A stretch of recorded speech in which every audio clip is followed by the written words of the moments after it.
우리가 지난주에 나눴던 말씀 중에 이스라엘 백성들의 신앙을 한마디로 표현하면 반반의 신앙이라 이렇게 얘기했습니다. 반은 하나님을 믿고 반은 이방신을 믿고, 그들이 생존하기 위해서는 그 이방신들, 그 이방의 문화들을 흡입하고 받아들이지 않을 수 없는 상황이긴 했다고 합니다. 그렇게 해가지고 반은 하나님을 믿고 반은 이방신을 믿는데, 하나님은 어떤 것과 동등하게 이꼴하게 되어지는 순간부터는 하나님을 믿는 게 아닙니다. 우리가 논리적으로 생각할 때는 하나님 반 믿고 여기 반 믿고 이거 반 의지하고 이거 반 의지하면은 이게 합리적으로 맞지 않냐라고 하는데, 합리적인 게 성경적인 건 아닙니다. 합리적일 수는 있지만 성경은 하나님만 이렇게 얘기합니다. 그래서 우리가 하나님이라는 호칭을 뭐라고 그러죠? 하나님이라고 그러지 않습니까? 유일하고 유일하셔야만 되고 유일하게 우리에게 신뢰를 받을 수 있고 예배의 대상은 하나님 한 분밖에 없다라는 겁니다. 그런데 그것이 다른 것과 혼합이 되는 순간 하나님은 더 이상 우리의 예배와 신뢰의 대상이 되지 않는다는 겁니다. 우리는 다른 걸 믿고 있다는 거죠. 성도에게 주신 가장 능력, 성도에게 주신 가장 큰 축복은 뭐냐면 하나님으로 충분합니다, 예수 그리스도로 충분합니다 라고 하는 이 고백이 성도들을 통해서 하나님이 듣고자 원하는 고백이시고, 또 이 고백이 성도들이 가지고 있는 가장 최고의 능력이고 믿음의 힘인 줄 믿습니다. 우리가 성도라고 할 때 다른 어떤 걸로 우리들을 드러낼 수 있기도 하겠지만, 제일 중요한 것은 우리 안에 있는 믿음의 고백입니다. 하나님만으로 충분합니다, 예수님으로 충분합니다 라고 하는 고백이 있을 때 우리가 성도 되어진 거에 대해서 스스로가 더 확신할 수 있다는 거죠. 이 성도들이 하나님으로, 예수님으로 만족하고 충분하지 못함으로 인해서 때로는 하나님 우리에게 고난도 주시고 역경도 주시면서 고난과 역경 속에서 하나님을 만나가며 알아가면서 예수 그리스도가 전부이십니다, 하나님이 전부이십니다 라는 믿음의 고백을 만들어내실 때도 있습니다. 우리 안에 훈련을 통해서 만들어 가실 때가 있다는 겁니다. 그런 신앙에 결국에 이 반반의 신앙이었던 이스라엘 백성들은 half, 반은 하나님, 반은 세상 Gentile God. 왜냐하면 in order to survive, 살기 위해서 그렇게 했습니다. 근데 그 결과가 어떻게 되냐면 그것에 대한 아웃컴이 오늘 사무엘상 8장에 나옵니다. 이스라엘의 모든 관심은, 그 관심이 결국에 그 신앙의 모습이 결과적으로 나오는 게 나오는데, 이 사무엘상은 크게 세 부분으로 나눠집니다. 1장에서 7장까지에 보게 되면은 하나님이 되어지는 theocracy, 신정정치라고 하는 사사시대가 나오고, 그 다음에 2부로는 사무엘상 8장부터 15장까지는 theocracy에 아니라 이제는 뭐죠? 킹덤입니다. 하나님이 다스리는 게 아니라 human made king이 다스리는 그런 왕정시대가 되는 거예요. 그래서 first king이 최초의 왕이 누굽니까? 사울왕이었죠. 그리고 세 번째가 16장에서 31장이 나오는 게 누구죠? 다윗이라는 분이 나옵니다. 이렇게 해가지고 세 부분으로 나눠지는데, 그 중에서 하나님이 통치했던 사사시대가 사람이 만든 왕이 통치하는 왕정시대로 넘어가는 그 중심에, 이 트랜지셔널 한 이 중심의 기점이 사무엘 8장입니다. 이 사무엘 8장의 특징은 뭐가 있냐면, 사무엘상을 쭉 8장을 읽어보시면 계속 반복해 나오는 단어가 있어요. 그게 뭐냐면 왕이라는 단어입니다. 왕이 한 10번은 나옵니다. king 10번은 나오는 거죠. 그래서 이 사무엘 8장은 왕장이다라고도 얘기할 수 있다는 거예요. 그 말은 뭐죠? 이 이스라엘 백성들의 관심과 이스라엘 백성들 안에 있는 생각이 다 어디에 가여 있는지를 보여주는 겁니다. 이스라엘의 생각과 관심이 다 어디 있습니까? 세상에서 세상 사람들이 살아가는 방식인 사람들의 여론으로 만들어진 그 왕에 대해서 모든 관심이 있는 거예요.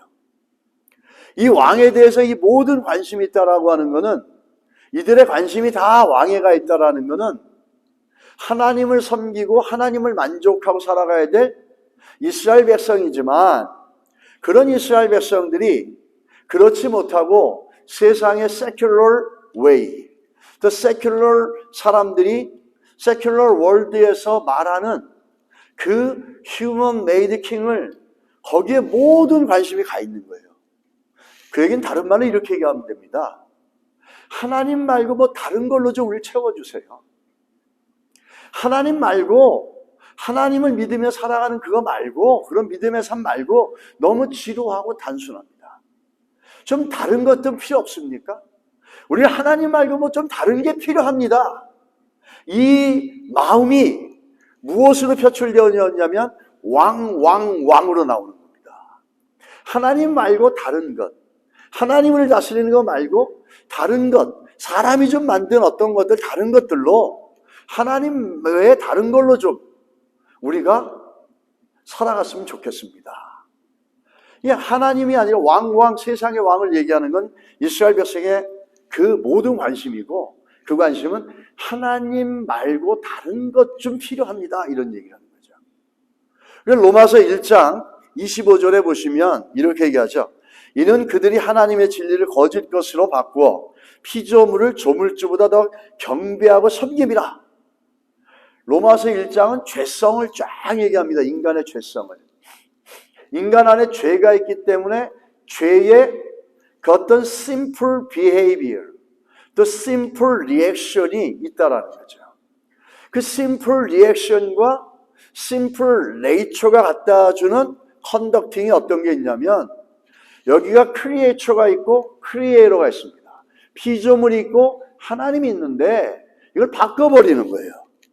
그래서 하나님 만든 피조물을 하나님처럼 여기는 겁니다. 마치 이스라엘 백성들이 하나님의 다스림이 아니라 사람의 다스림, 사람의 왕으로 살겠다고 하는 게, 크리에이터, 창조자인 하나님을 제거하고 하나님이 만든 크리에이처, 이 창조물을 갖다 섬기면서 살겠다라는 것과 똑같은 얘기라는 거죠.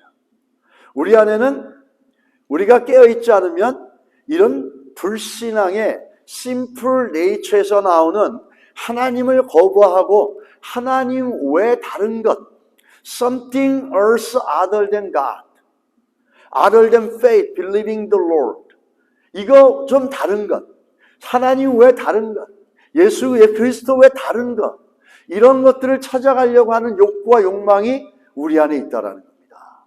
이게 심플 네이처에서 나오는 거죠.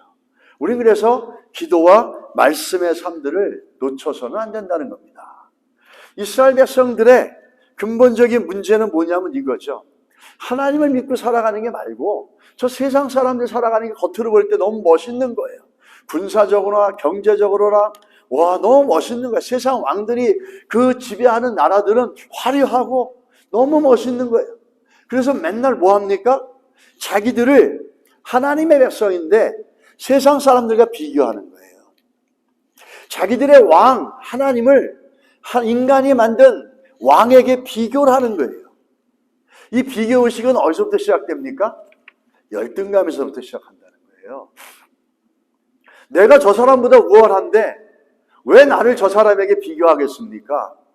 내가 저 사람보다 뭔가 뒤처지고 있고 부족하다고 싶을 때 우리는 비교의식을 갖게 됩니다. 이 comparison은 inferiority, 열등감에서 나오는 거죠. 내가 저 사람보다 못하니까. 이 비교의식과 열등감은 항상 같이 갑니다. 이스라엘 백성은 자기가 하나님의 아들인데도 불구하고 하나님의 자녀인데도 불구하고 그 아이덴티티가 너무 약하니까 자꾸 세상과 비교하는 거예요. 세상 사람들과 비교하는 거예요. 하나님을 세상의 왕과 비교하는 거예요. 이 비교의식과 열등감은 정말 무서운 겁니다. 제가 어느 목사님 설교에서 들은 건데 그 목사님이 자기 교회에 대학생들을 대상으로 상담을 하면서 이런 질문을 했답니다. 지방대학을 다니는 학생에게 물었답니다. 대학 다니니까 이제 좋지, 행복하지? 그러니까 이 지방대학을 다니는 학생이 이렇게 얘기합니다. 아니요, 대학에 다니면 뭐 해요? 지방대학인데.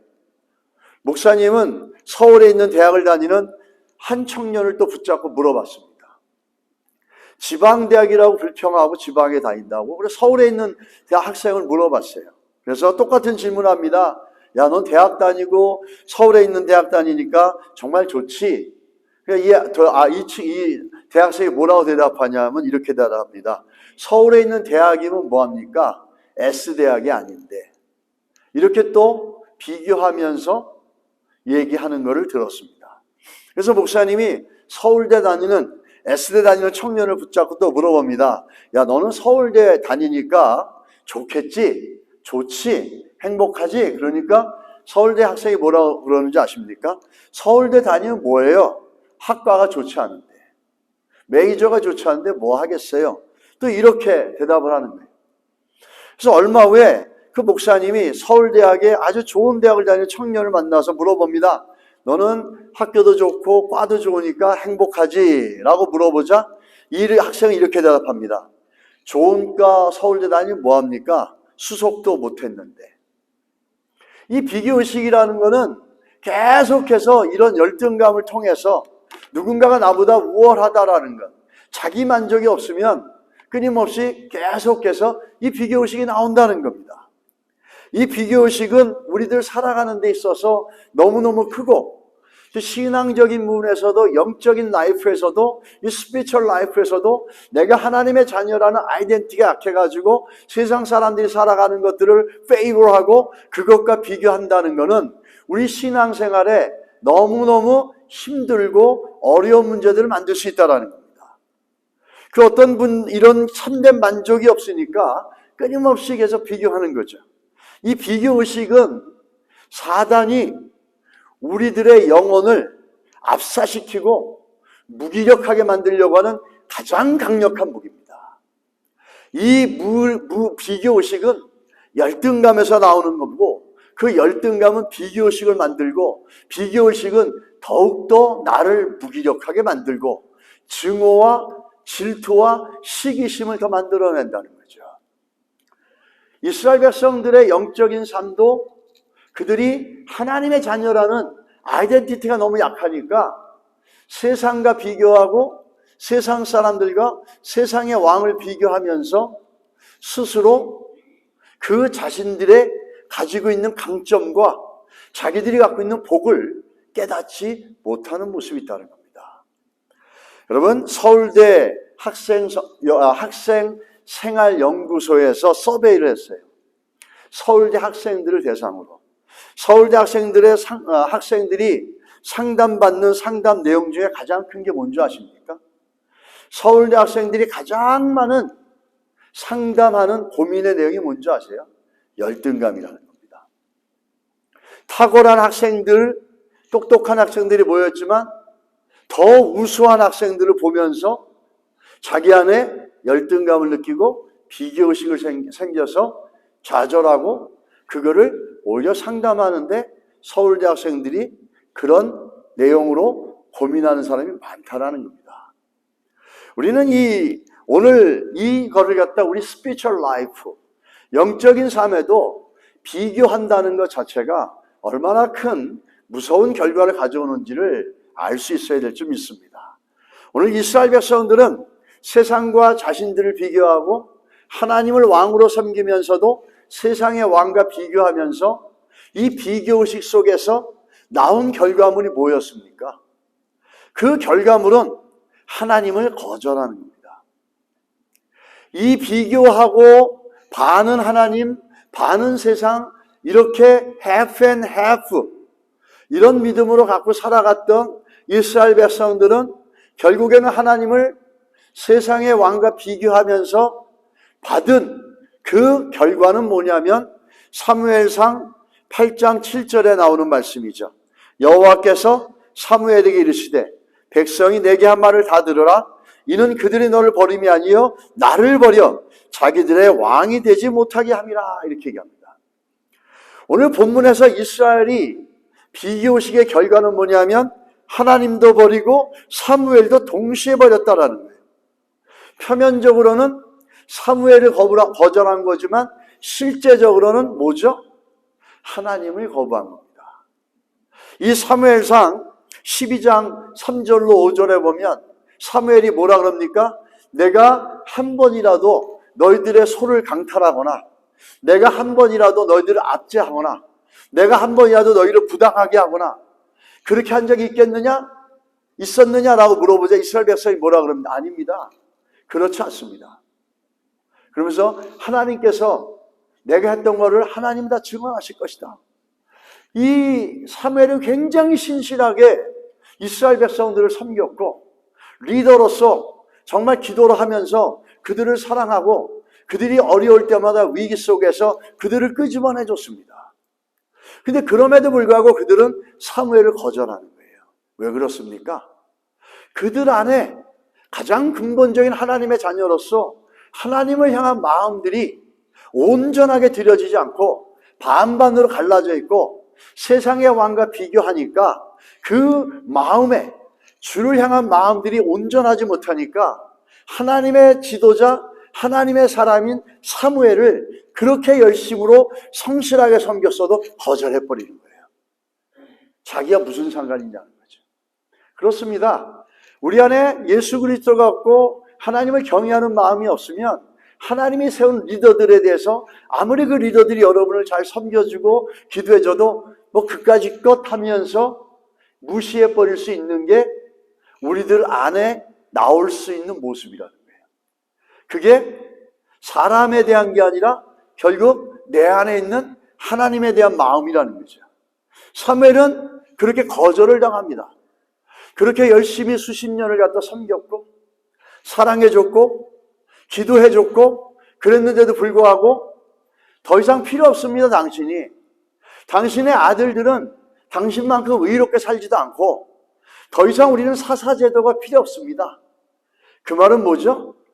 사무엘이 필요 없다라는 게 아니라 하나님이 필요 없다라는 거예요. 디오크라시. 하나님이 우리를 다스리는 거 필요 없고 우리도 세상에처럼 맨메이드 킹, 인간이 만든 왕으로 우리를 다스리게 해주십시오. 하나님에 대한 마음이 떠나가니까 사무엘이라고 하는 선지 그 지도자에 대해서도 그 마음이 전혀 온전하게 드러나지 않습니다. 그러면서 오히려 그 마음으로 상처를 주죠. 근데 여기서 보면은 사무엘은 거절을 당하죠. 그런데 어떻게 반응합니까? 사무엘상 8장 6절에 보면 우리에게 왕을 주어 우리를 다스리게 하라 했을 때 사무엘이 그것을 기뻐하지 아니하며 여호와께 기도하며 이렇게 얘기합니다. 사무엘은 이러지 않았어요. 내가 너희들을 여지까지 이렇게 성실하게 이렇게 신실하게 너희들한테 뇌물 하나 받은 거 없고 너희들에게 뭐 하나 받은 거 없어도 내가 늘 기도하면서 너희들을 섬겨줬는데 어떻게 너희가 인간적으로라도 이렇게 나한테 대할 수 있느냐. 이렇게 하지 않았습니다. 오히려 잠잠하게 하나님 앞에 나가서 기도했다는 거예요. 우리는 이 땅에 살면서 사람들에게 상처받을 때 많이 있습니다.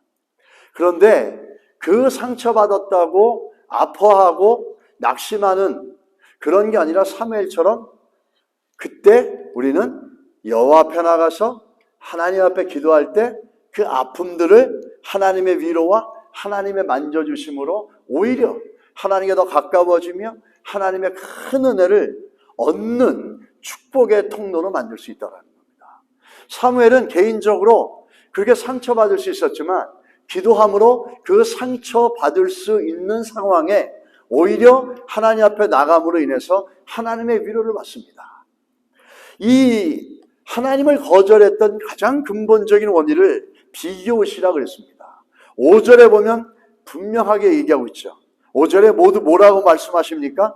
모든 나라와 같이 우리에게 왕을 세워 우리를 다스리게 하소서 한지라. 이들이 하나님을 거부하고 하나님을 거절하고 또 사사를 거절하고 사무엘을 거절한 가장 근본적인 건 뭐냐면 늘 자기들 안에 하나님이 왕인 걸 만족하지 못하고 이스라엘 바깥에 있는 세상 사람들이 살아가는 세상의 왕과 자기들의 섬기는 하나님을 늘 비교했더라고요. 이 가장 큰 문제가 뭡니까? 이들 안에 왜 이렇게 하나님의 자녀인데도 불구하고 세상 사람들이 살아가는 방법과 세상의 왕을 하나님과 비교를 하고 있다는 거예요. 근데 참 놀라운 건 뭐냐면 이 사람들 눈에 볼 때는 인간이 만든 왕이 다스려가는 이 세상이 너무나 화려해 보이고 겉이 너무나 멋있어 보이고 놀라워 보이는 거예요. 그러니까 자기들도 그렇게 살고 싶은 거죠. 근데 세상이라고 하는 것, the world, 세상이라고 하는 특징이 있어요. 세상의 특징은 뭔지 아십니까? 겉은 화려하고 겉은 멋있는데 그 안에 들어가면 그 속은 뭐죠? 고통입니다. 그게 그 아담과 하와가 에덴 동산에서 유혹을 받을 때 가장 대표적인 게 뭐였습니까? 보암직하고 먹음직하고 지혜롭게 할 만하더라. seems to be. 사실이 아니라는 거예요. 팩트가 아니라. 그럴 것 같아 보이는 거지. 그래서 그걸 먹으면 어떡합니까? 좋아 보일 것 같고 화려해 보이고 잘 살 것 같고 똑똑해질 수 있을 것 같는데 그래서 덥석 먹었는데 그 다음부터 뭐죠? 겉은 화려해 보이는데 속은 고통덩어리라는 거예요. 그게 바로 세상의 모습이고 죄가 우리를 유혹하는 대표적인 모습이랍니다. 우리가 잘 분별할 수 있기를 예수 이름으로 축원합니다. 그렇게 해가지고 이 세상의 특징은 겉은 화려한 거예요. 그래서 사무엘에게 얘기합니다. 하나님이 사무엘아 너 가가지고 이스라엘 백성들에게 너희들이 만약에 휴먼 메이드 킹을 섬기면은 어떠한 일이 있는지를 내가 가르쳐 줄게. 그러면서 사무엘상 8장 11절로 18절까지 쭉 얘기하는 거예요. 여기서 뭐라고 얘기하냐면 영어로 보면 he라고 하는데 이렇게 얘기하죠. 하나님께서 사무엘이 이럽니다. 얘들아 너희들이 볼 때 세상의 왕을 섬기고 세상의 왕을 가지고 있는 게 겉으로 볼 때 화려하고 겉으로 볼 때 능력 있는 것 같고 겉으로 볼 때 강해 보이는 것 같지만 실체는 그게 아니야. 그 속에 들어가면 순 고통 덩어리야. 하나님이 알려주셨어. 왜? 하나님은 겉과 속을 다 보시는 분이기 때문에 하나님이 너희들에게 알려준 거야. 그렇게 세상 쫓아가고 그렇게 세상의 왕이 좋아서 살다 보면 너희들 이런 일 당해. 겉만 화려하지 속은 썩었어. 겉만 화려하지 속은 고통이야. 왜 하나님을 섬기며 살아가는 거를 하나님을 왕으로 섬기며 살아가는 걸 포기하고 이렇게 겉만 화려하지 속은 고통덩어리인 맨메이드 킹을 섬기며 살아가려고 하니 잘 들어봐라. 그러면서 얘기하는 겁니다. 그게 뭐죠? 오늘 그 본문에 보면 그가 누구죠? 세상의 왕이에요. 너희들이 원하는 그 왕이 니네 애들을 데려가서 군사로 쓰면서 그리고 전쟁터에 나가 죽겠죠. 또 그가 12절에 이게 뭐죠?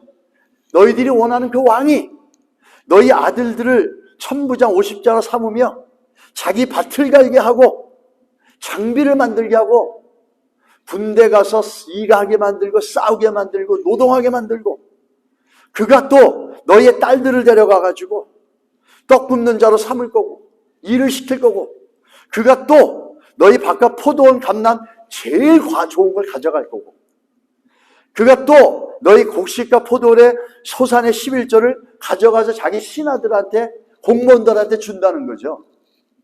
또 그가 너희 노비와 가장 아름다운 소년과 나비를 데리고 가서 일을 시킬 것이고 그러면서 마지막에 finally 17절에 뭐죠? You will become his servant, his slave 이렇게 됩니다. 너희들은 끝내는 니네가 원하는 그 왕에게 종속되고 노예가 되어져서 마지막에 어떻게 할 줄 아냐?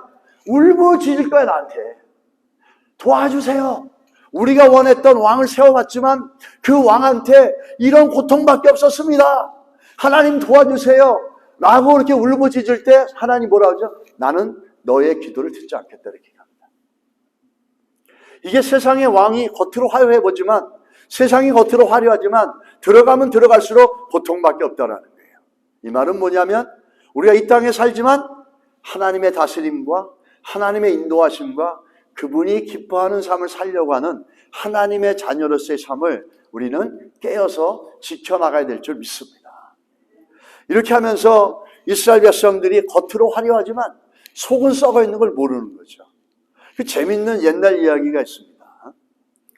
이 이스라엘 백성들과 연관되어지는 얘기인데, 옛날에 한 나무꾼이 산에 나무를 캐러 올라갔습니다. 그 칡넝쿨을 거두려고 붙들었는데 칡넝쿨을 잡아 당겼는데 그게 하필이면 호랑이 꼴이었던 거예요. 그래서 너무 놀라서 잠자는 호랑이를 깨웠으니 너무 놀라가지고 나무 위로 올라갔습니다. 근데 호랑이가 막 나무를 흔들어가지고 그만 놀라서 손을 놓아버리고 나무에서 추락했는데 공교롭게도 호랑이 등으로 떨어진 거예요. 호랑이 등으로 떨어지자 호랑이는 놀래가지고 이 나무끈을 흔들어서 떨어뜨리려고 하는데 안 되니까 전력 질주를 시작하는 거예요. 막 달리면은 이 호랑이 등에 붙어있는 나무끈이 떨어질 거라 생각해서 호랑이는 달립니다. 근데 호랑이가 빨리 달리면 어떡하죠? 그 나무꾼은 호랑이를 놓을 수가 없는 거예요. 그 호랑이에서 떨어지게 되면 바로 호랑이 밥이 되니까. 그래서 호랑이가 달리면 달릴수록 꽉 잡고 있는 거예요. 더 잡는 거예요. 그런데 마침 한 농부가 무더운 여름에 날씨에 열심히 일하고 있었어요. 근데 호랑이 등에 엎어서 달려가는 그 나무꾼을 보면서 이렇게 불평합니다. 나는 평생 땀 흘려 일해도 사는 게 이 모양 이 꼴인데 어떤 놈은 팔자가 좋아서 저렇게 빈둥빈둥 놀면서 호랑이 등만 타고 다닌다, 이렇게 얘기하는 겁니다. 이 농부가 볼 때는 호랑이 등에 탄 나무꾼이 어떤 거죠? 호사하고 있는 거예요, 지금. 근데 실제는 뭐죠? 겉은 호사하고 있고 겉은 잘 살고 있는 거지만 속은 어떻습니까? 지금 죽기 살기로 붙잡고 있는 거예요. 이거 놓으면 죽는 거거든요. 바로 이런 거죠. 하나님이 지금 얘기하는 게. 너희가 세상의 왕을 섬기는 것, 세상의 원리를 따라 살아가는 것, 하나님의 통치가 아니라 세상의 통치를 받고 살아가는 것, 호랑이 등에 붙어있는 나무꾼과 같다라는 거예요. 겉은 멋있어 보이죠. 야, 무슨 복이 많길래, 무슨 그 인생이 능력이 있길래 호랑이 등에 타고 다니면서 저렇게 날아다닐까? 농사꾼이 볼 땐 그런 건데 실제는 그게 아니죠. 정말 죽을 것 같은 고통이 있지 않습니까? 그 안에. 그 손 놓으면은 이 나무꾼은 죽는 거예요. 마치 세상의 왕을 섬기는 것들이 겉은 그렇게 화려하지만 속은 그렇게 고통과 죽음에 이르는 아픔이 그 안에 있다라는 거죠. 그것을 모르고 이스라엘 백성들은 자기들을 갖다가 자기들에게 인간이 만든 왕을 주십시오, 이렇게 얘기하는 겁니다. 세상에 화려한 것만 보는 거죠. 근데 하나님은 겉과 속을 볼 수 있기 때문에 미리 경고하신 거예요. 구약에도 이런 사람이 있었죠. 세상에 화려한 것, 세상에 그 빛나는 것, 세상에 그 영화로워 보이는 것 겉만 보고선 선택해 간 사람이 있었어요. 그 사람이 누굽니까? 아브라함의 조카 롯이었죠. 결국은 그 땅에 와서 소돔과 고모라 땅을 갖다가 그 화려해 보이고 그 빛과 번쩍하니까 거기 가면은 잘 살 줄 알고 갔다가 거기서 어떻게 하죠? 그 전 재산을 잃어버리고 노예가 되고 포로가 되지 않습니까? 그걸 아브라함이 데리고 오는 거죠. 여러분, 화려한 세상에 속지 마시기 바랍니다.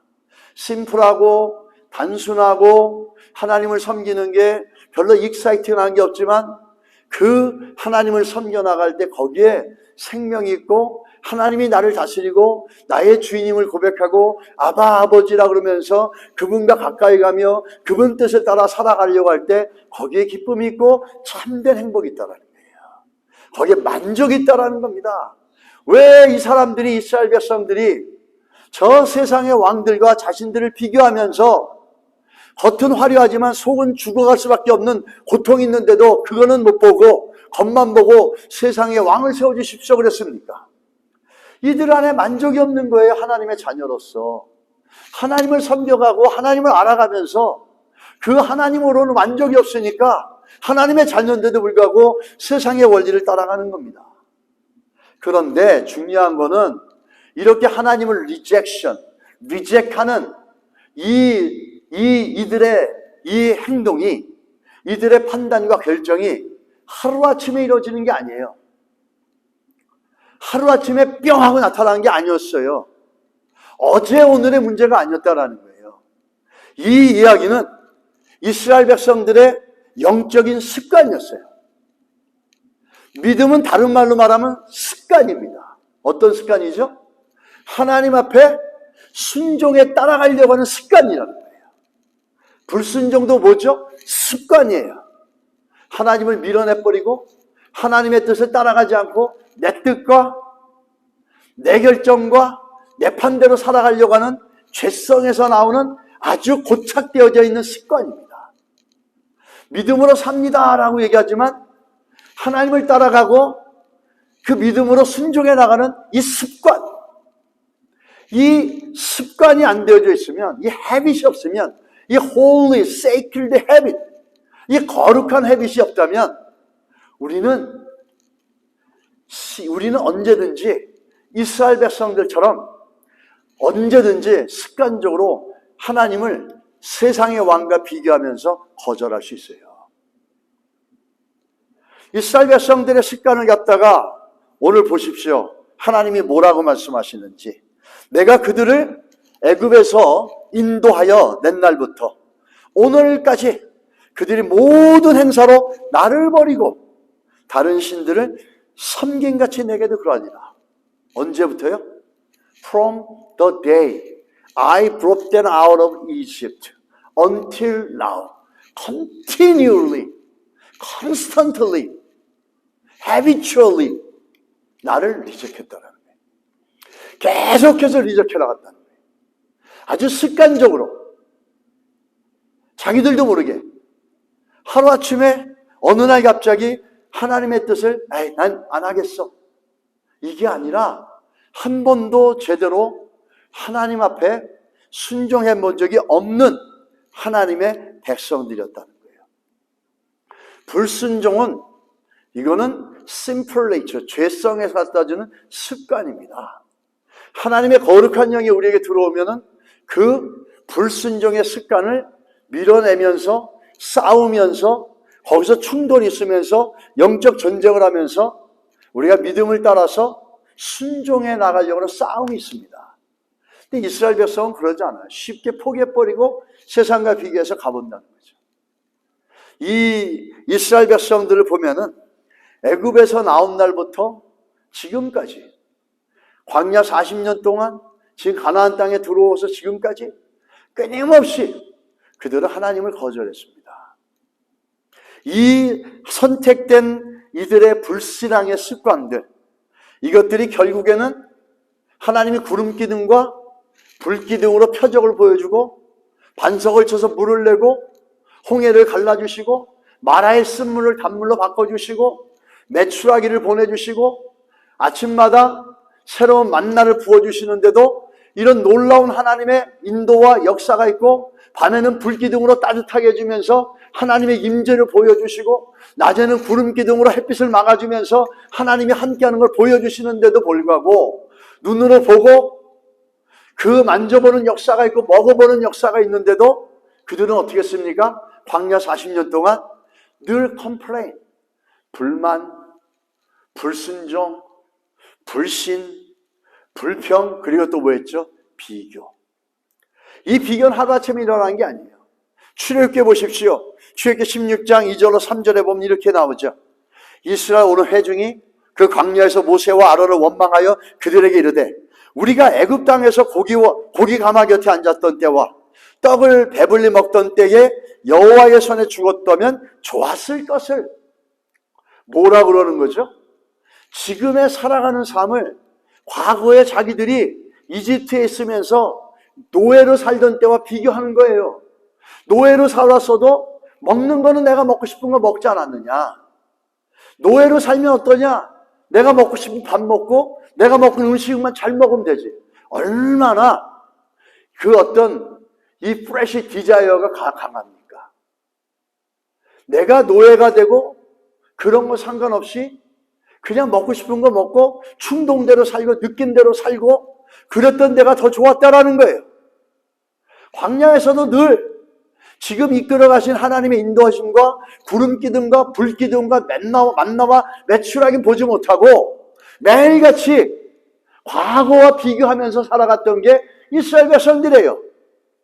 하나님이 그렇게 보여주시는데도 내가 하나님의 자녀로서 하나님의 인도하심 가운데 맡기고 신뢰하며 나가지 못하고 그거를 안에 확신이 없으니까 늘 비교하는 거예요. 하나님만으로 안 된다는 거죠. 뭔가 add up to something more. add on to something more. 늘 그런 거예요. 그런 마음이 있으니까 광야에서도 늘 과거랑 비교하는 거예요. 이집트에 그 살던 삶, 노예로 살던 삶, 그때와 늘 비교하는 거죠. 근데 그거는 비교될 수 없는 거예요. 이스라엘 백성들은. 그 과거에 노예로 살던 때와 지금은 이건 비교할 수 있는 게 아니에요. 하나님 입장에서는. 비교가 되는 게 아니고 또 한 가지 하나님의 백성들이 살아가는 방식과 세상의 사람들이 살아가는 방식이 너무 물과 기름처럼 다릅니다. 이건 비교의 대상이 아닌 거예요. 그런데도 불구하고 이스라엘 백성들이 비교했어요. 여러분과 저는 어떻습니까? 우리도 이런 실수를 할 수 있다는 거예요. 하나님의 백성이라고 하는 이 영적 아이덴티티는 세상의 사람이 살아가는 방식과 비교가 될 수 없는 전면적으로 다른 거예요. 한 예를 보면은 토끼와 거북이의 경주를 한번 보시기 바랍니다. 이 토끼와 거북이의 경주 이야기 많이 들었죠. 사람들이 조금 늦고 뒤떨어지거나 뒤처져서 떨어진 사람들을 이게 격려해 줄 때 이렇게 얘기합니다. 열심히 노력하면 거북이가 토끼를 따라잡듯이 너도 토끼를 따라잡을 수 있을 거야. 이렇게 얘기합니다. 그렇게 격려하고 위로받잖아요. 근데 실상은 그 얘기를 가만히 보면은 조금만 생각하면은 그 이야기가 얼마나 큰 모순인지를 볼 수 있어요. 어떤 모순이 있냐면 거북이와 토끼는 같이 경주를 할 수 있는 대상이 아니고 같이 경주한다는 것 자체가 뭐죠? unfair입니다. 노센스예요. 말이 안 되는 거고 페어가 안 되는 거예요. 이거 공평한 게 아니에요. 왜 그렇죠? 토끼는 땅에서 산으로 들려 뛰어다니면서 사는 존재예요. 동물이에요. 근데 basically 거북이는 어떤 거죠? 물속에서 헤엄치면서 사는 존재예요. 근데 그런 존재를 같이 놓고선 비교한다는 것 자체가 이거는 난센스라는 겁니다. 말이 안 된다는 거죠. 그런데도 불구하고 우린 그 얘기를 토끼와 거북이의 얘기를 쉽게 얘기를 합니다. 거북이는 물에서 살아가야 되는 존재고 근본적으로 토끼는 땅에 살아가는 존재입니다. 너무너무 다른 거죠. 이거는 비교 대상이 안 되는 겁니다. 마치 예수 그리스도를 믿는 하나님의 자녀들과 세상의 사람들은 비교의 대상이 될 수 없고 여러분과 제가 하나님의 자녀임에도 불구하고 세상의 화려함이 좋아서 그게 부러워서 비교를 한다면 그 비교 자체가 하나님의 시야에서 볼 때는 말이 안 되는 거예요. 난센스라는 거죠. 어떻게 네가 하나님의 백성인데 저 세상의 것과 비교할 수 있겠느냐. 비교가 안 되는 얘기죠. 왜 그러냐면 근본적으로 다르기 때문에. 그 출애굽기 19장 16절에 보면은 하나님이 우리를 어떻게 뭐라 그럽니까? 출애굽기 19장 6절은 너희가 내게 대하여 제사장 나라요 이렇게 얘기합니다. 너희는 제사장 나라예요. 너희는 하나님의 자녀인데 어떤 나라, 어떤 존재가 되기 위해서 내가 불렀고 call out of Egypt. 이집트에서 널 불러낸 이유가 뭔지 아냐? 제사장 나라가 되라는 거예요. 그러면서 두 번째 뭐죠? 거룩한 백성이 되라는 겁니다. 제사장 나라가 되라는 건 뭐죠? 하나님 백성이 첫 번째는 어떻게 살아가야 되냐면 하나님을 예배하는 삶. 예배하는 삶은 뭐죠? 하나님을 주인됨으로 인정하고 내 소유권을 포기하는 겁니다. 하나님 내 인생의 주인이 되시고 하나님이 이끌어 가십니다라고 하나님께 맡겨가는 삶이에요. 그 예배자의 삶을 살아가고 두 번째는 거룩한 삶이에요. 거룩한 사람은 분리되는 겁니다. 세상과 완전히 분리되고 하나님 편으로 가까이 가게 만들어 놓은 거예요. 그게 거룩이에요. 하나님의 관계 속에서, 그 관계 속에서 이 삶을 살아가면서 하나님을 가까이 하면서 하나님을 만나가면서 그 관계 속에서 이루어지는 은혜와 격려와 힘을 얻어가며 살아가는 게 성도들이에요. 성도들은 근본적으로 하나님을 예배하거나 바깥에 있는 세상 사람들은 하나님을 예배하고 세상과 분리되어져서 하나님을 거룩하게 하며 하나님께 더 가까이 가려고 하는 삶을 살지 않습니다. 그들은 자기의 능력으로 돈을 벌고 자기가 갖고 있는 자존심, 자기가 갖고 있는 능력으로 살아가는 사람들이에요. 그 사람들과 하나님의 백성들은 비교가 되는 게 아닙니다. 여러분, 세상의 것들과 세상의 사람들이 부럽다면은 내가 하나님의 자녀로서 내 안에 분명하고 확고한 그 영적 아이덴티티가 아마 흔들리고 있거나 약할 때 그렇다는 겁니다. 비교하지 마시고 하나님의 자녀라는 걸 더 견고하게 신뢰하시기를 예수 이름으로 축복합니다. 왜냐하면은 이게 바로 성도의 강점이라는 겁니다. 성도들에게는 이런 강점이 있어요. 그 강점이 뭐냐면 제사장이라고 그러고 거룩한 백성이라 이렇게 얘기합니다. 이 거룩한 백성, 제사장이라고 하는 이 얘기 속에서 성경이 말하는 건 뭐냐면 세상이 갖지 못하고 있는 강점과 세상이 갖지 못한 능력이 하나님의 자녀들 안에 있다라는 거예요. 그 강점과 능력이 뭐냐는 거죠. 이 강점과 능력으로 살아가야 되는 게 우리 성도입니다. 그 마커스 버킹엄이란 분이 위대한 나의 발견, 강점, 장점, 메리트, 이 강점 혁명이라는 책을 썼어요. 약점이 아닌 강점에 초점을 맞춰라. 20년간 성공한 사람들을 만나 인터뷰한 결과 성공한 사람들은 모두 약점의 지배에서 벗어나 강점을 찾아낸 사람들이라는 겁니다. 그게 공통점이라는 거예요. 자신의 단점을 고치기 위해서 20%의 시간을 주고 나머지 80%는 자기의 강점을 발휘하고 적용시켰다는 거예요. 이 벤자민 프랭클린이라는 분이 이런 얘기를 했어요. 인생의 진정한 비극은 우리가 충분히 강점을 갖고 있어도 그거를 발견하지 못하는 것이다. 이렇게 얘기합니다. 강점이 없다가 아니라 그것을 발견하지 못하고 충분히 활용하지 못하는 게 있다. 이렇게 얘기합니다. 사람마다 강점이 있는데 자기의 강점을 발견하지 못하는 게 그 사람의 불행이라는 겁니다. 이걸 우리 신앙생활에 연결시켜 보면 이렇게 얘기할 수 있어요. 하나님의 자녀임인데도 불구하고 하나님의 자녀로서의 강점과 이 장점을 알지 못하고 깨닫지 못하고 가는 사람이 가장 성도이지만 참으로 연약하고 흔들림 많고 이스라엘 백성들처럼 반반의 신앙으로 살아가면서 하나님을 떠나서 거절할 수 있는 가능성이 너무너무 많다라는 거예요. 그러면 성도의 관점은 좀 더 심플하게 말하면 뭡니까? 성도에게는 어떤 능력이 있습니까? 성도에게는 어떤 강점이 있습니까? 성도가 되어졌다라는 것은 어떤 메리트가, 어떤 블레싱이 우리에게 주어졌습니까? 우리 질문할 수 있죠. 그게 뭘까요? 우리에게 준 강점, 우리에게 주신 능력, 우리에게 준 장점, 하나님의 자녀로서 그게 뭘까요? 아까는 왕 같은, 아까는 제사장 같은 나라, 왕과 거룩한 백성이라고 그랬는데 신약 성경에는 간단하게 뭐라고 얘기합니까? 신약 성경에서 보면 12장, 히브리서 12장 2절에 이렇게 얘기하죠. 믿음의 주여 또 온전케 하시는 이인 예수를 바라보자. 아멘. 우리에게 능력이 있는데 그 능력은 다른 게 아니라 무엇을 하는 게 아니라 우리가 예수를 바라보는 겁니다. 예수를 바라보고 우리의 삶은 늘 바뀌어요. 우리의 인생은 바뀌고 내 능력은 언제든지 내 능력보다 더 큰 여건과 문제를 만날 수 있습니다.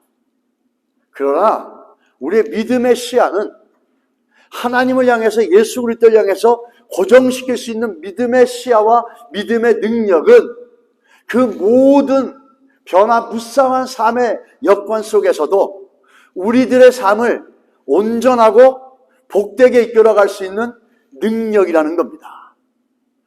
우리의 능력은 다른 데 있는 게 아니라 상황은 바뀌지만 오늘도 예수 그리스도께 집중할 수 있고 예수 그리스도 이름을 신뢰할 수 있고 그분에게 우리의 마음의 눈들을, 믿음의 눈들을 고정시킬 수 있는 것, 이게 성도의 능력입니다. 이건 아무나 할 수 있는 게 아니죠. 이 성도의 능력을 발휘해서 예수 그리스도께 믿음의 눈을 고정시켜 보며 그 믿음의 능력으로 삶을 이겨본 사람들은 이것이 얼마나 가치 있는 줄 압니다. 근데 그렇게 한 번도 살아본 적이 없는 사람들은 그까짓 게 뭐 필요가 있어. 세상에 왕이 필요하지. 웃기는 소리 하고 있는데 이렇게 얘기하죠. 근데 한번 살아보십시오. 정말 웃기는 게 어떤 것인지. 예수 그리스도께 집중하고 거기에 우리의 믿음의 시야를 고정시켜 나갈 때 환경은 힘들어도 그럼에도 불구하고 주께 시선을 고정합니다. 하나님께, 주님께 제 믿음의 눈을 고정시킵니다. 하나님이 이끌어주시고 하나님이 다스려 주십시오 라고 할 때 하나님께서는 정말 그 환경과 삶 속에서 우리가 생각하는 것보다 넘치게 좋은 것들로 이끌어주시고 채워주실 줄 믿습니다. 이 하나님은 어떤 분이에요? 그러면 예수 그리스도 어떤 분이십니까? 히브리서 1장 3절에 보십시오. 하나님의 영광의 광채시여 그 본체의 형상이시라. 그의 능력의 말씀으로 만물을 붙드시며. 아멘. 예수 그리스도 말씀이세요. 하나님의 말씀으로 모든 만물을 붙드신다. 다시 말하면 예수 그리스도께서 모든 만물을 붙드시는 분이라는 거예요. 그 만물을 붙드실 때 그 만물 안에는 모두 들어가 있죠. 여러분과 저의 인생도 들어가 있다는 겁니다. 오늘도 예수 이름을 불러서 그 예수의 이름이 우리의 인생을 굳건하게 붙들어가는 믿음의 일들을 경험해 가시고 그 믿음의 능력과 성도에게 주신 이 강점들을 우리 삶 가운데 발휘시켜 가시기를 예수 이름으로 축원합니다. 히브리서 2장 8절에 보면 또 이렇게 얘기하죠. 만물을 그 발 아래 복종하게 하셨느니라 하였으니 만물로 그에게 복종하게 하셨은즉 복종하지 않는 것이 하나도 없어야 하겠으나 이렇게 나옵니다. 무슨 말입니다? 일단은 모든 만물이 예수 그리스도 이름 앞에 무릎 꿇는다는 거예요. 여러분의 문제, 내가 가지고 있는 연약함, 어떤 상황, 어떤 문제도 우리의 믿음의 눈들이 예수 그리스도에 고정되어 있을 때 그 예수 그리스도 이름 아래 우리의 문제들도 만물이 무릎을 꿇는 것처럼 우리의 문제도, 우리의 약함도, 우리의 실수도, 우리의 실패도 무릎 꿇게 하시고 부활의 승리로 채워주실 줄 믿습니다. 이게 우리에게 주신 믿음의 능력이고 이게 믿음의 강점인 겁니다. 성도는 이걸 붙잡고 살아가는 자들입니다. 성도로서의 확신이 없을 때 우리는 이걸 붙잡지 못할 때가 너무 많다라는 겁니다. 그래서 우리 요한복음에 보면 이렇게 분명히 말씀하십니다. 예수께서 요한복음 14장 6절에 뭐라고 그러죠? 예수께서 이르시되 내가 곧 길이요 진리요 생명이니 나로 말미암지 않고는 아버지께로 올 자가 없느니라. 예수 그리스도가 the way, the truth, the life라고 분명히 얘기했습니다. 성도는 어떤 사람들입니까? 예수 그리스도가 길이고 진리고 생명인 걸 믿는 사람들이에요. 그래서 환경은 바꾸지만 그 믿음의 눈을 예수 그리스도께 고정시키고 흔들리지 않고 세상과 비교하지 않고 내 열등 가운데 빠져가지 않는 자들이 바로 성도라는 겁니다. 내가 뭘 할 수 있고 내 능력이 어떠냐를 보면서 살아가는 게 아니라 내는 부족하지만 내 능력은 연약하지만 예수 그리스도 길이고 진리고 생명이신 예수께 우리의 믿음의 눈을 고정하는 게 성도입니다. 우리는 이 성도의 능력을 발휘하시기를 예수 이름으로 간절히 축복합니다. 예전에 한자에 보면은 한단지보라는 한자가 있습니다. 이 한단지보라는 한자는 어떤 의미를 갖고 있냐면 자기 본분을 잊어버리고 함부로 남의 흉내를 내다가 본래 자기가 가진 것도 잊어버리고 흉내도 제대로 못 낸다, 이런 뜻입니다. 마치 이스라엘 백성들이 이런 거죠. 자기가 가지고 있는 것들을 지키고 발휘시켜 나가지 못하고 남께 좋아 보인다고 남을 것, 세상 걸 쫓아가다가 둘 다 잃어버리는 거예요.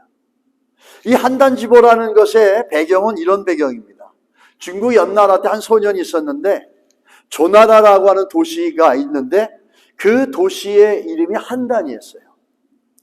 그 한단에 살고 있는 사람들은 걸음걸이가 참으로 우아하고 아주 귀족스럽고 좋다라는 소문을 들어요. 그러니까 이 연나라에 살고 있는 한 소년이, 야, 그럼 나도 저 조나라 수도인 한단에 가서 한단 사람들이 걷고 있는 우아하고 귀족적이고 품이 있는 걸음을 좀 배워봐야 되겠다. 그리고 한단으로 갑니다.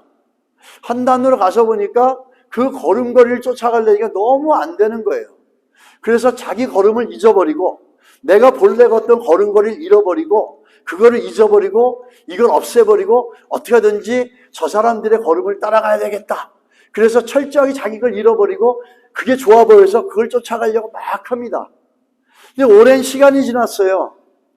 오랜 시간이 지났는데 이 소년이 아주 깨달은 게 있었는데 걸음걸이가 조금도 바뀌지 않는 거예요. 그래서 이 소년은 이제는 더 이상은 안 되겠다 포기하고 고향으로 돌아가려고 하는데 웬일인지 원래 걸었던 걸음걸이마저도 안 되는 거예요. 그래서 고향까지 기어서 왔다라고 하는 게 이 한단지보라는 사자성어의 배경입니다. 이 이스라엘 백성들과 비교해보면 그렇다는 거죠. 자기가 가지고 있는 것 그대로를 하나님 앞에 갖고 나가지 못하고 그거를 갖다 하나님의 자녀인데도 불구하고 하나님의 왕이 되심을 기뻐하며 나가는 게 아니라 저 세상의 왕과 비교하다가 보니까 나중에는 둘 다 잊어버리는 겁니다. 우리 하나님의 자녀로서 살아가면서 내가 하나님의 자녀로서 갖고 있는 강점을 기억하지 못하고 이것을 세상과 비교하면 이스라엘 백성들처럼 하나님의 책망의 대상이 되고 가지고 있는 두 가지 이것도 저것도 안 될 수 있다는 거예요. 여러분, 예수 그리스도만 바라보는 게 우리 성도들의 능력입니다. 그게 또 성도가 성도됨을 알 수 있는 너무너무 중요한 기준이라는 거예요. 마지막으로 말씀 하나 드리고 설교를 마치겠습니다. 얼마 전에 장로회 신학대학의 주선의 교수님이란 분이 일기를 98세 일기로 세상을 떠나셨습니다. 우리나라 기독교 교육을 개척한 분이라고 할 수도 있는데 이 주선의 교수님은 이북 출신입니다. 어려운 가운데서 살아오신 분인데 1926년 7월에 장마비를 맞으면서 그 장마 속에서 21살의 젊은 여인이 그 18개월 된 어린 딸을 등에 업고 그 장대비 속을 뚫으면서 평양에서 황해도 장현행 기차를 타고 내립니다. 그 기차역에 내렸어도 자기가 가야 될 구미포라는 곳까지는 40리길을 걸어가야 됩니다. 그 18개월 된 아이를 업고 21살의 젊은 여인은 그 장대비를 뚫고 어디를 가고 있냐면 멀리 떨어져 있는 학교인데 폐교가 된 거예요. 그 폐교된 학교에 폐병으로 요양 중인 남편을 찾아가고 있는 겁니다. 그 빗속을 뚫고 아이를 업고 가는데 그 등에 매여 있는 딸, 18개월 된 딸이 주선의 교수님입니다. 가가지고 한 농가에서 거기서 외롭게 창백한 얼굴로 누워있는 아버지를 발견하죠. 그 누워있는 아버지는 말할 힘도 없어서 온 모녀에게 자랐다는 말 한마디 하시고 오랜 시간을 말을 못하고 있다가 마지막에 가서 하신 말씀이 이겁니다. 이 세상은 잠깐이다. 내가 죽더라도 내 딸 선혜를 잘 키워주고 선혜는 딸이지만 꼭 기독교 선생이 되도록 길러주시오. 힘을 다하고 이 말을 마지막으로 유언을 남기고 아버님은 세상을 떠났습니다. 이 아버님은 5 형제가 있었는데 5 형제가 다 폐병으로 돌아가시고 남은 사람은 누구냐면 18개월 된 그 어린 딸 주선의 교수님이었어요. 그때 돌아가실 때 아버님의 나이는 21살이었고 어머니의 나이는 23살이었다는 겁니다. 그래서 이 주선의 교수님은 어려운 시간들을 많이 겪었는데 그분에게는 할머니가 있었어요. 친할머니가 날마다 이 주선의 교수님을 어린 애를 손녀딸을 등에 업고 새벽 예배를 가면서 하나님 앞에 늘 기도합니다. 눈물로 기도하는데 하나님, 저는 5 아들을 다 잃었습니다. 이제 이 어린 소녀 하나 남았는데 이 손녀딸 하나도 형제도 없고 아버지도 없고 삼촌도 없고 사촌도 없고 아무도 없는 외로운 인생입니다. 하나님께서 이 아이의 위로가 되어주시고 이 아이를 붙잡아 주시지 않으면 이 아이는 의지할 데가 없습니다. 이렇게 눈물로 날마다 새벽같이 그 할머니와 어머니가 딸을 위해서 기도했다고 합니다. 근데 여러 우여곡절 끝에 그 주선의 교수님은 대학을 가고 미국 유학을 와서 그 장신대학을 가서 오랫동안 많은 이들 또 유명한 그 훌륭한 목회자들을 배출했습니다. 그분이 돌아가시기 전 4월 달이죠. 지금부터 한 2달 전에 학생들과 신학생들과 목회자들을 대상으로 마지막 특강을 했는데 이게 마치 그분의 유언이 되어진 겁니다. 그 특강 속에서 신학생들과 목회자분에게 말씀하신 게 있습니다. 그게 뭐냐면 쉬지 말고 기도하고 열심히 공부하며 예수 그리스도에게 붙잡혀 살라고 강조했습니다. 그날 이와 같은 말씀을 하시고는 신학을 가르치는 신학자이든 목사이든 주님은 길이요 진리요 생명이시고 주님과 동행하며 일생 동행하면서 주님이 내 안에 내가 예수 안에 있는 삶을 살아라. 공부하고 기도할 때도 과연 나는 예수라고 하는 나무에 잘 붙어 있는지를 늘 살펴보고 살아라. 이렇게 얘기했습니다. 이분의 마지막의 얘기는 예수 그리스도 붙잡고 살고 예수 그리스도와 가까이 살고 예수만 바라보고 살라는 겁니다. 할렐루야. 이게 유언처럼 남기신 거죠. 성도는 어떤 사람들이 성도입니까? 예수와 가까워지려고 하는 사람들입니다. 어떤 환경 속에서도 예수만 바라보고 그분이 길이요 진리요 생명이라고 믿고 고백하는 이들이 바로 성도라는 겁니다. 그것이 견고할 때 그 영적 정체성이 견고하고 세상과 비교하지 않고 내가 예수 믿고 있다라는 성도라는 것 때문에 그 안에 만족이 있고 기쁨이 있습니다. 세상 사람들처럼 많이 갖고 있고 화려하게 살진 않았어도 돈도 많고 능력도 많고 이렇지 않았어도 내가 예수 믿는 하나님의 자녀이기 때문에 길이요 진리요 생명 되신 예수가 내 안에 있기 때문에 그 안에 뭐가 있죠? 만족이 있다라는 거예요. 만족이 없는 삶은 늘 무언가로 채워나가야 된다는 겁니다. 여러분, 예수 그리스도를 믿는 믿음으로 말미암아 성도로서 주시는 그 영혼의 만족함이 있으시기를 주의 이름으로 축원합니다.